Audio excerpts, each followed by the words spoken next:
भगवान श्री सीताराम की कृपा से श्री राधा कांत भगवान के चरणों में उपस्थित होकर के हम आप सबको राम कथा श्रवण करने का सौभाग्य प्राप्त हो रहा है।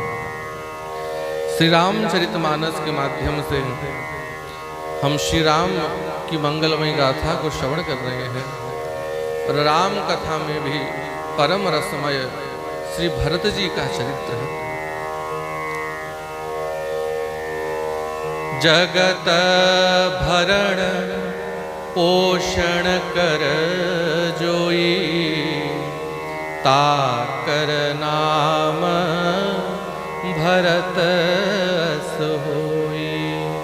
नामकरण के समय ब्रह्मर्षि वशिष्ठ जी कहते हैं, सारे जगत का जो भरण पोषण करते हैं उनका नाम भरत है। भरणम तनोति भरतः, कैसे भरण पोषण करते हैं? भौतिक पदार्थों के द्वारा नहीं, अपितु परम चिन्मय पदार्थ प्रेम के स्वरूप श्री भरत जी महाराज हैं। सारे जगत को प्रेम प्रदान करने वाले श्री भरत जी महाराज हैं। तो ऐसे भरत चरित्र को हम श्रवण कर रहे हैं। संपूर्ण अयोध्या वासियों को लेकर के श्री राम जी के दर्शनों के लिए भरत जी चित्रकूट निकले हैं। संत जब चलता है तो सबको भगवान के मार्ग में चला देता है। स्वयं का तो उद्धार करता है और सारे जगत का उद्धार कर देता है।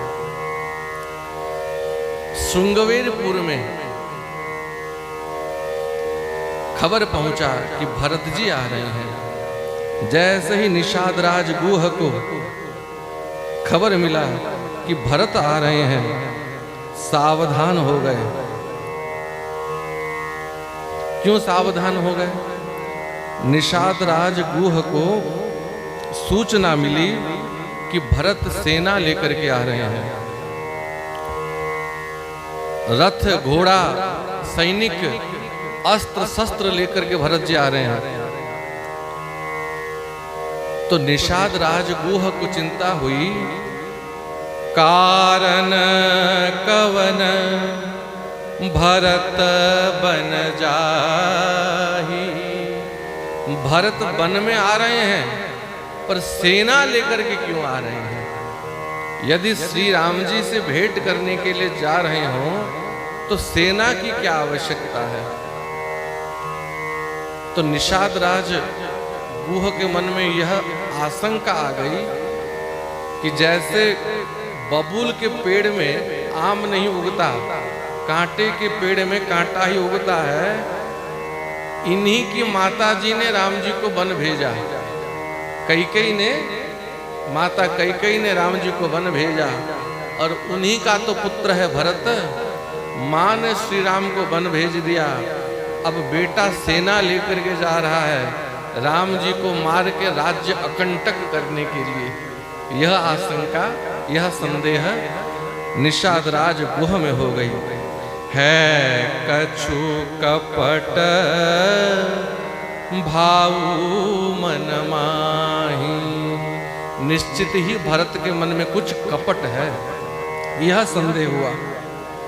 सारे समाज को बुलाया निषाद राज ने।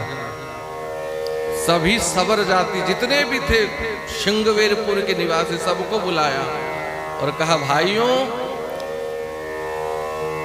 भरत सेना लेकर के जा रहे हैं हमारे राजा राम को मारने के लिए। अब भक्ति की परीक्षा देने की घड़ी आ गई। जब तक हमारे शरीर में एक बूंद भी रक्त है, हम भरत को गंगा पार उतारने नहीं देंगे। चलो सब अपनी अपनी सेना लेकर के, हथियार लेकर के, शस्त्र लेकर के। तो जितने सबर थे उस श्रृंगवेरपुर में, कोई भाला लेकर के, कोई बर्छी लेकर के है, तो कोई लाठी लेकर के, छोटे छोटे बच्चे भी पत्थर लेकर गए हैं। कुछ नहीं तो पत्थर मारेंगे सबको। सब सेना लेकर के जा रहे हैं। प्राण जब तक रहेगा श्री राम के ऊपर कोई आंच आने नहीं देंगे। तो उसी समय एक व्यक्ति ने छींक दिया। इतना कहत छींक भई पाए, छींक आ गई। तो बड़े बूढ़े जो थे वहां, बूढ़े बूढ़े निषाद, सबने कहा देखो भाई, मंगल काम करने के लिए जाओ और छींक आ जाए तो जानना मंगल होने में कोई संदेह है। और आप सब जा रहे हो राम जी के लिए युद्ध करने, छींक आ गई तो थोड़ा सावधान हो जाओ। पुराना कहावत है, जाघर नहीं बुढ़ा ताघर डिग्गम डिग्गा। घर में जब बूढ़े होते हैं, ये बड़े बूढ़े घर के बरगज होते हैं। जैसे एक विशाल वृक्ष के छांव में अनेक व्यक्ति रह सकते हैं, एक वृक्ष अनेक पक्षियों को आश्रय दे सकता है, ऐसे ही बड़े बूढ़ों के आश्रय में जब लोग रहते हैं तब उस घर में कोई अमंगल होता नहीं है। आज की समस्या है कि घर में बड़े बूढ़े नहीं हैं। जहां से संस्कार मिलता है बच्चों को, दादा दादी नाना नानी के पास बच्चे संस्कार प्राप्त करते हैं।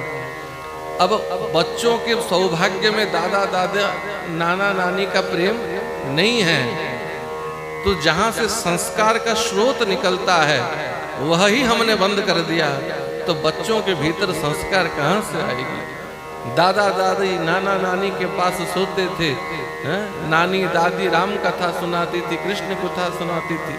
पर कलियुग की विडंबना तो यह है कि आज के बूढ़ा बूढ़ी को भी राम कथा कृष्ण कथा आती नहीं है। बूढ़ा बूढ़ी दादा दादी भी मोबाइल पकड़ के बैठे हैं, तो कहां से संस्कार आए। एक स्थान में एक जगह एक व्यक्ति की विवाह ठीक भई। लड़की वालों का गांव नदी के उस पार था, तो लड़की वालों ने एक शर्त रखी, विचित्र शर्त। हम लड़की दे देंगे, लेकिन एक शर्त है कि आपके बारात में एक भी बुढ़ा नहीं आएगा। हाँ, यदि एक भी बुढ़ा बारात में आया तो बारात वापस लेकर के जाओगे, हम बेटी देंगे नहीं। और लड़के वालों को वह कन्या पसंद थी, हैं? तो सबने सोचा करें क्या भाई, ब्याह तो यहीं से करना है, बेटी तो यहीं से लेकर के जाएंगे, बहू तो यहीं से लेकर के जाएंगे, पर शर्त यह है कि बारात में कोई बुढ़ा नहीं आएगा। तो ठीक है, नहीं लेके जाएंगे। जितने भी बुढ़ा थे परिवार के, समाज के, सबको मना कर दिया गया, आप सब बड़े बूढ़े हो गए हो, किसी के घुटने में दर्द है, किसी को क्या है, आप सब घर में रहो। दुल्हन आ जाएगी तब आशीर्वाद देना, सावधान यदि कोई बूढ़ा गया बारात में तो। कोई नहीं गया, सब बूढ़ों को छोड़ दिया घर में। लेकिन एक बूढ़ा, उसका बहुत मन था जाने का, वो छिप के चला गया। एक बैलगाड़ी में जो कन्या पक्ष के लिए सामान जा रहा था, कपड़ा मिठाई आदि आदि सामान जा रहा था, उस गाड़ी के भीतर छिप के चादर ओढ़ के बैठ गया बूढ़ा कि मैं तो जाऊंगा जैसे भी। तो छिप के चला गया। तो बारात पहुंची नदी के इस पार, तो कन्या पक्ष के कुछ लोग आए थे नदी के इस पार स्वागत करने।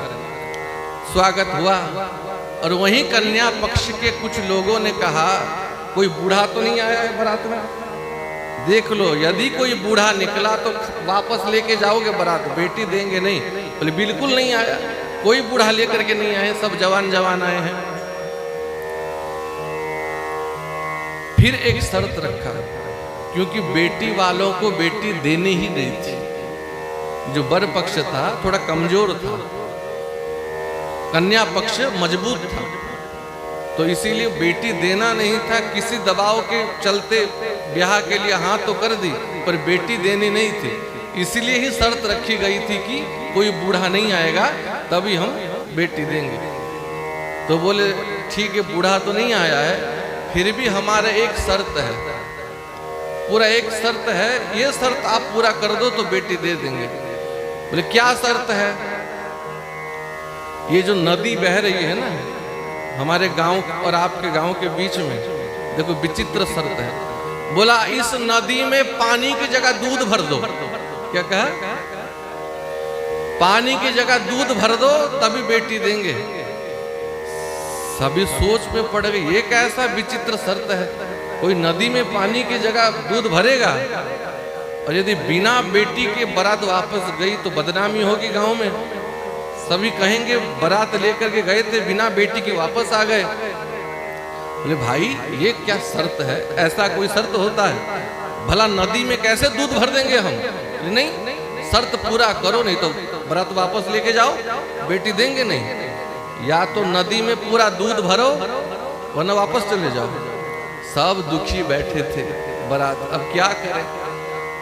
खाली बारात लेके जाएंगे तो बेचारा दूल्हा जीवन भर कुंवारा रह जाएगा, कोई वापस कन्या देगा नहीं, बदनामी हो और होगी। तो उसी समय वो बूढ़ा छिप के बैठा था बैलगाड़ी में, निकला बैलगाड़ी से बाहर। सबने देखा, ओ चाचा कहाँ आए तुम? तुम लोगों ने तुम लोग छोड़ के आ गए, मैं छिप के आ गया। क्यों आए? और समस्या बढ़ाने आए हो? समस्या बढ़ाने नहीं आया, समाधान करने आया हूं। कैसे समाधान करोगे? मैं सुन रहा था सब बैलगाड़ी में बैठे बैठे, लड़की वाली कह रहे हैं नदी में पानी की जगह दूध भर दो, तो मैं समाधान करने आया हूं। कैसे समाधान करोगे? भरोगे नदी में दूध? बूढ़ा बोला हमारी बात तो सुनो, जाओ लड़की वालों के पास और उनसे कहना हम नदी में दूध भर देंगे, पानी की जगह दूध भर देंगे। पर पहले आपका काम यह है कि नदी से पानी खाली करो, नदी का पानी खाली कर दो, हम दूध भर देंगे नदी में, कह दो जाकर के। लड़के वाले गए, बोले भाई हम दूध तो भर देंगे लेकिन पहले आप नदी का पानी खाली कर दो। अब लड़की वाले सोच में पड़ गए हैं और यही निर्णय हुआ कि चलो कन्या देनी पड़ेगी। तो बारात गई और दुल्हन लेकर के आई। तो सभी ने यही सोचा कि ये बूढ़ा अगर साथ में नहीं गया होता तो ब्याह नहीं हुआ होता। इसीलिए बड़े बड़े समस्याओं का हल घर में यदि बड़े बूढ़े हों, नाना नानी दादा दादी हों, उनसे पूछना चाहिए, उनके पास अनुभव होता है। पर आज के जवान सोचते हैं इनको क्या पता होगा, इनको क्या पता होगा। इसीलिए एक बूढ़ा था, उस बूढ़े ने कहा, बूढ़ एक कह सगुन विचारी, भरत ही मिलियन हो ही हिरारी। सगुन देख करके, छींक को देख करके बूढ़े ने कहा, निषाद राजगुह बिना विचार किए यदि काम किया जाए तो बाद में पछताना पड़ता है। बिना विचार किए झट कोई भी निर्णय ले लेना ये मूर्खता का लक्षण है। हमारा यह स्वभाव है, बिना विचार किए, बिना सोचे कि परिस्थिति क्या है, कैसे होने वाली है, हम तुरंत निर्णय ले रहे, ये तो बेकार हो जाएगा, ये बेकार हो जाएगा, इससे कोई लाभ होने वाला नहीं है। जो झट निर्णय लेते हैं बिना विचार किए, वही लोग असफल होते हैं। और ये मूर्खता का परिचय है, जो बिना विचार किए पहले ही विचार कर लेते हैं। बिना विचारे काम करे और पाछे पछताए, सिर धुनी धुनी पछताए, लोग में होय हंसाए। पछताना पड़ेगा, लोग हंसी उड़ाएंगे। इसे निषाद राज बिना विचार किए कोई काम मत करो। भरत जी जा रहे हैं, पहले देखो भरत किस उद्देश्य से जा रहे हैं। तो निषाद राज ने भी कहा चलो बूढ़े की बात मान लेते हैं। तो निषाद राज ने सब सेवकों को बुलाया। अस कही भेंट सजोवन लागे, कंद मूल फल। सभी सेवकों को कहा जाओ कंद मूल फल लेकर के आओ। भरत जी से मिलने जाएंगे, भेंट लेकर के जाएंगे। अस कही भेंट सजोवन लागे, भार भार कहार भारन में कंद मूल फल, कंद मूल फल सब रखे हैं और सब कहार कंद मूल फल लेकर के भरत जी के पास मिलने गए। तो निषाद राज ने कहा रुक जाओ रुक जाओ रुक जाओ, अभी भेंट पूरी नहीं हुई है, खाली कंद मूल फल लेकर के नहीं जाएंगे तो और क्या लेके जाओगे? कंद मूल फल खग मृग मागे, बोले खग मृग लेकर के जाएंगे। तो बूढ़े ने कहा कंद मूल फल लेकर के जाओगे सो तो ठीक है, खग मृग लेकर के जाओगे? खग मृग माने अस कही भेंट सजोवन लागे, कंद मूल फल खग मृग मागे। बोले कंद मूल फल लेकर के जाएंगे सो ठीक है, ये बकरा मुर्गा लेकर के क्यों जाओगे? अभी किसी साधु के पास आप भेंट करने जाओ, हमारे पास भेंट करने जाओ तो फल लेकर के आओ ठीक है, ये मुर्गा और बकरा लेकर के आओगे हैं? ये ठीक है किसी साधु के पास जाने के लिए? बोले भरत जी ये खग मृग क्यों लेके जाओगे? खग माने है पक्षी, मृग नहीं, हम लेकर के जाएंगे। बोले भरत जी साधु हैं, संत हैं, संत के पास कंद मूल फल लेकर के जाते हैं, मिठाई लेकर के जाते हैं, ये खग मृग क्यों लेकर के जाओगे? बोले तुम्हारी बात हमने मानी, बस अब चुप रहो, अब जो हम करेंगे हमको करने दो। बूढ़ा बेचारा चुप हो गया। तो कहार कंद मूल फल लेकर के जाने लगे और कुछ निषाद खग मृग विभिन्न प्रकार के पक्षी पकड़े हैं और मृग पकड़े हैं। आजकल बकरा, उस समय मृग। तो थोड़ी देर चलने लगे तो निषाद राज ने कहा रुको रुको रुको रुको रुको रुको, अभी भी भेंट पूरी नहीं हुई, और भी कुछ सामान चाहिए। और क्या चाहिए? अस कही भेंट सजोवन लागे, कंद मूल फल खग मृग मागे, और मीन पीन पाठीन पुराने। बोले मछली लेकर के आओ, मछली भी लेकर के आओ। मीन माने मछली। गंगा का किनारा है और गंगा किनारे बढ़िया ताजा ताजा मछली मिलती है, और जाति भी है निषाद का। तो दौड़े निषाद जाली लेकर के, जाल लेकर के, और गंगा के जल से मछली लेकर के आए, ताजा ताजा मछली। अब सबने कहा भाई ये कंद मूल फल ले रहे थे, ये खग मृग लेके जा रहे थे, अब मीन पीन पाठीन पुराने, भरी भरी भार कहारन आने। कहार भर भर के क्या लाए? मीन माने मछली लेकर के आए। तो क्या क्या लेके जा रहे हैं भरत? कंद मूल फल जा रहा है, खग मृग जा रहे हैं और मछली लेके जा रहे हैं। क्यों लेके जा रहे हैं? संसार में 3 प्रकार के प्राणी हैं। एक है सात्विक प्राणी, एक है रजोगुणी प्राणी, एक है तमोगुणी प्राणी।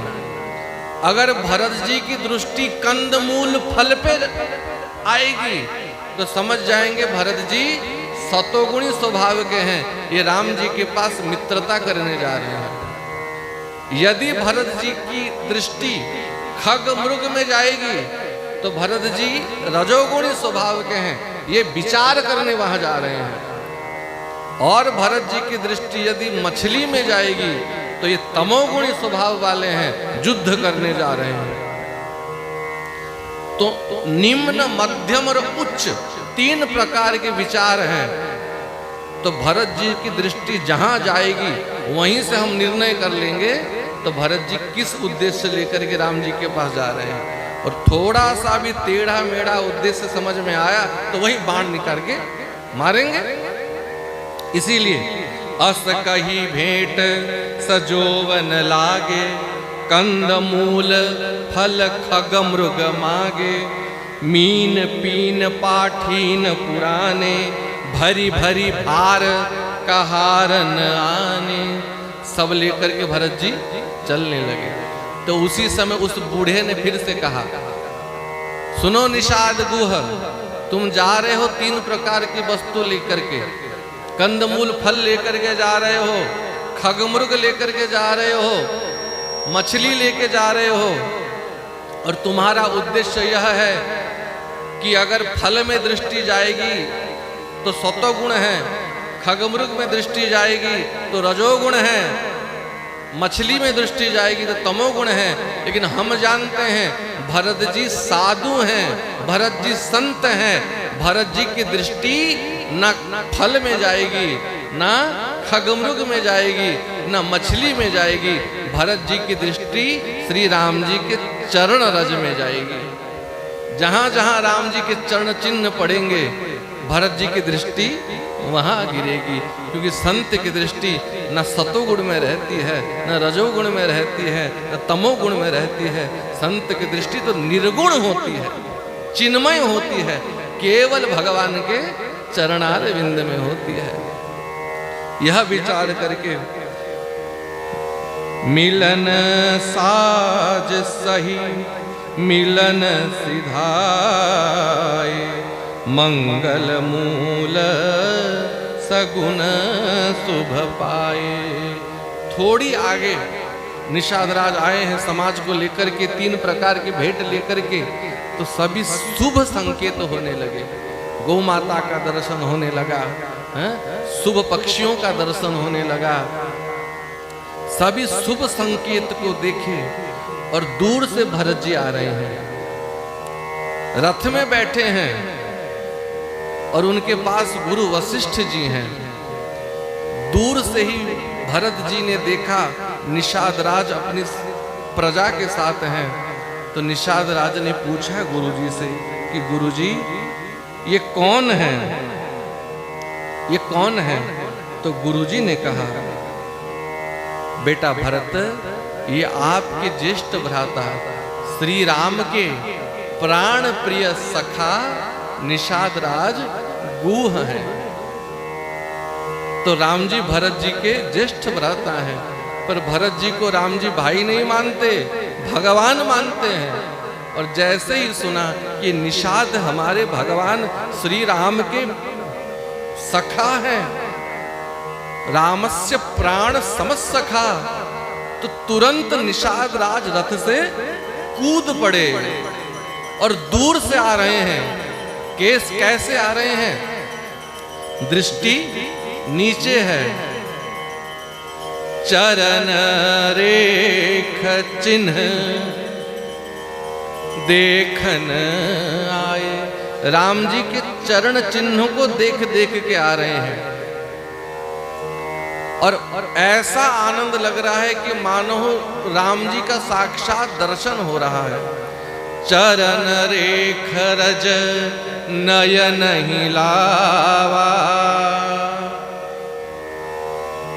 चरण चिन्ह के रज को लाकर के अपने नैनों से लगा रहे हैं। चरण रेख रज नयन न लावा, मानहु रघुवर कर दर्शन पावा।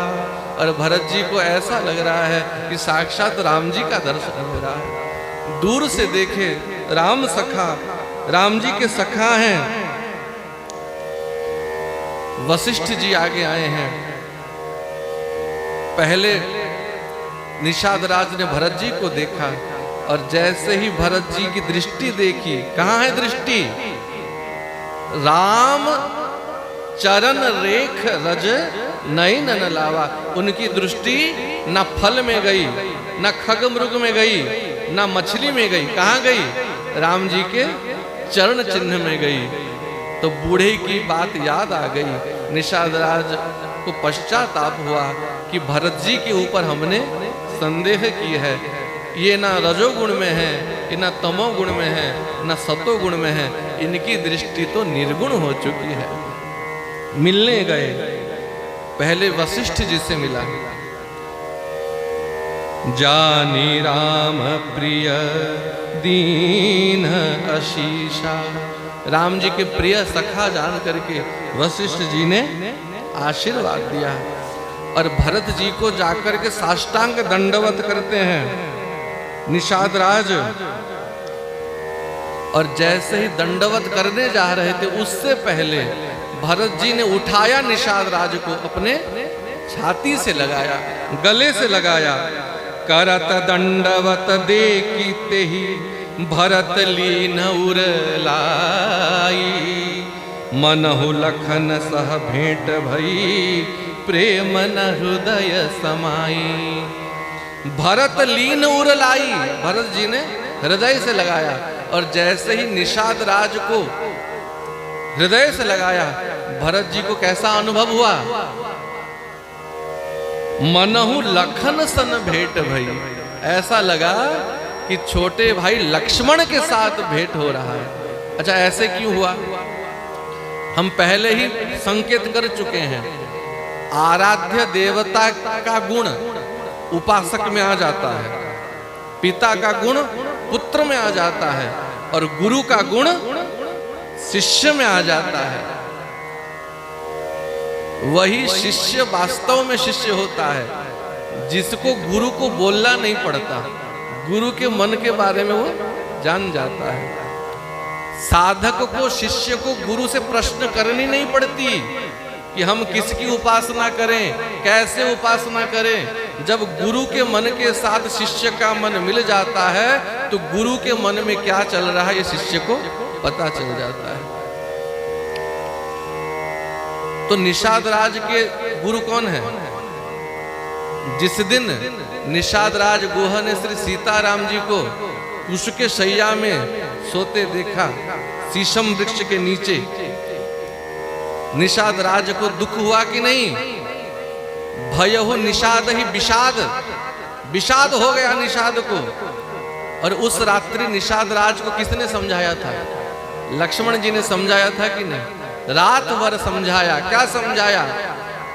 काहू न को न काऊ, सुख दुख कर दाता, निज कृत कर्म भोग सब भ्राता।